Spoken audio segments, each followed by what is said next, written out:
My name is Claire, and if you had told me a year ago that one single night would change the way I look at love, loyalty, and trust, I would have laughed in disbelief.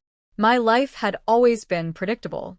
I had a routine, a plan, and walls built so high around my heart that no one could even get close. But there are moments in life that force you to open doors you've kept shut for years. That night was one of those moments. It all began with an ordinary dinner at my best friend's house. Jenna and I had been friends since college, and she always had this habit of hosting little gatherings whenever she felt the world had become too heavy. That particular evening, the air was cool, the leaves rustled outside, and the smell of roasted chicken filled her kitchen. There were about 10 of us, most of them people I didn't know very well. I had just come out of a long, draining relationship 3 months earlier, so the last thing I expected was to meet someone who would shake me to my core. His name was Ethan. He was sitting across the table, tall and broad-shouldered, with a calmness in his face that didn't fit with the noise around us. We barely exchanged words during dinner, but every time I glanced up, I caught him looking at me, not in a way that made me uncomfortable, but as if he was quietly reading me. After dinner, most people moved to the living room, laughing and playing games. Jenna had a piano in one corner, and I wandered over to it to avoid the chaos. I used to play years ago, and somehow just running my fingers along the keys without pressing down felt like breathing again. That's when I heard his voice behind me. "You play?" I turned and there he was. Up close, his presence was even stronger, but there was something kind in his eyes. "I used to," I said. "Play something," he suggested softly. I shook my head with a smile. "It's been years. I'd embarrass myself."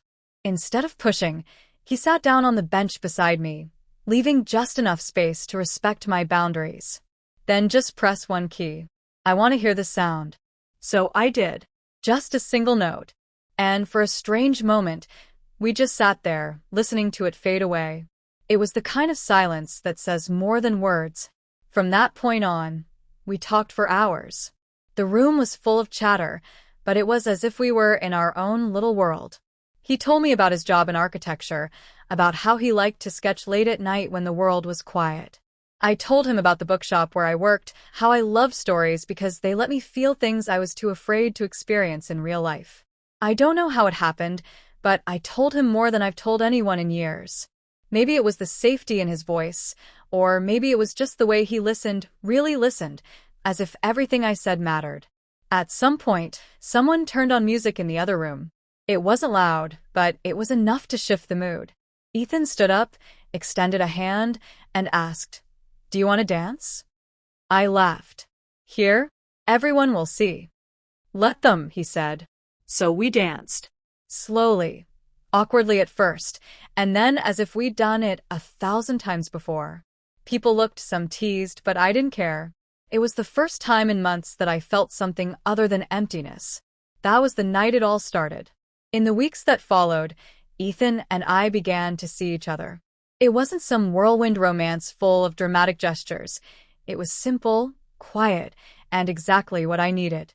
He'd meet me at the bookstore after closing, and we'd walk to a little cafe around the corner. He learned how I liked my coffee. He noticed when I changed the way I tied my hair. He even remembered the names of the books I loved as a child. But as much as I liked him, there was a part of me that was scared. My last relationship had left scars, emotional ones that whispered, "Don't trust too easily." And I told Ethan that one night when we sat in his car outside my apartment. "I'm scared of letting anyone in," I confessed. "Because every time I have, they've left. And I don't know if I can survive that again." He didn't rush to answer. He just reached over, held my hand, and said, "Then let's take it slow. No one's in a hurry here." I don't know when slow turned into something deeper. Maybe it was the way he stayed when I pushed people away. Maybe it was how he respected my silences instead of filling them. One night, about 3 months into seeing each other, everything changed. It was late. I had just gotten home from work when he called me. "Come outside," he said. When I stepped out, there he was leaning against his car. "What are you doing here?"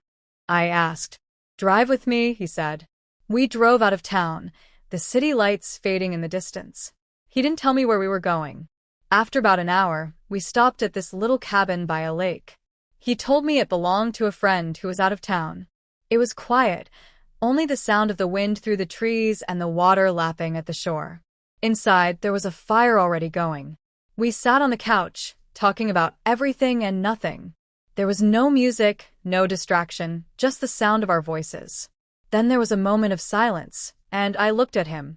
"I need to tell you something," I whispered. "Tonight, I don't want you to stop. No matter what. No matter if someone is listening. No matter what it sounds like. Just don't stop." I didn't even fully understand why I said it.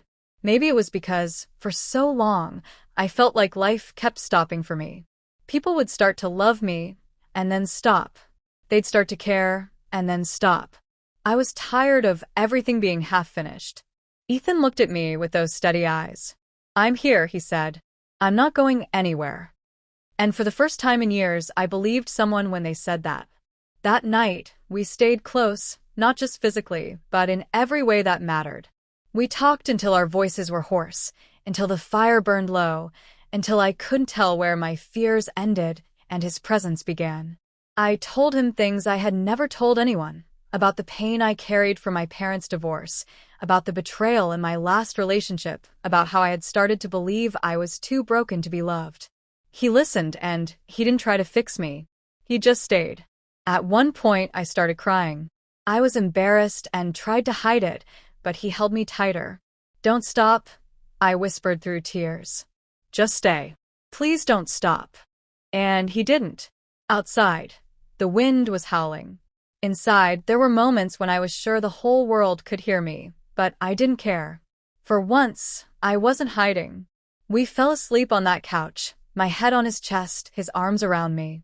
The next morning, the world looked different.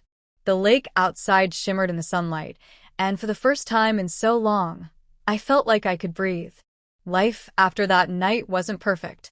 We still had arguments, there were still doubts and fears, but there was also a strength I hadn't felt before. I knew what it meant to be heard, to be held, and to be with someone who doesn't stop when things get hard. Months later, Jenna asked me during another one of her dinners, "What's different about you? You seem happier." I smiled and glanced at Ethan across the room. "Because someone finally didn't stop," I said softly. It's strange how a simple request, "Don't stop," can mean so much. It can mean don't stop loving, don't stop listening, don't stop trying. That night by the lake taught me that sometimes the bravest thing you can do is ask someone to stay and believe them when they say they will.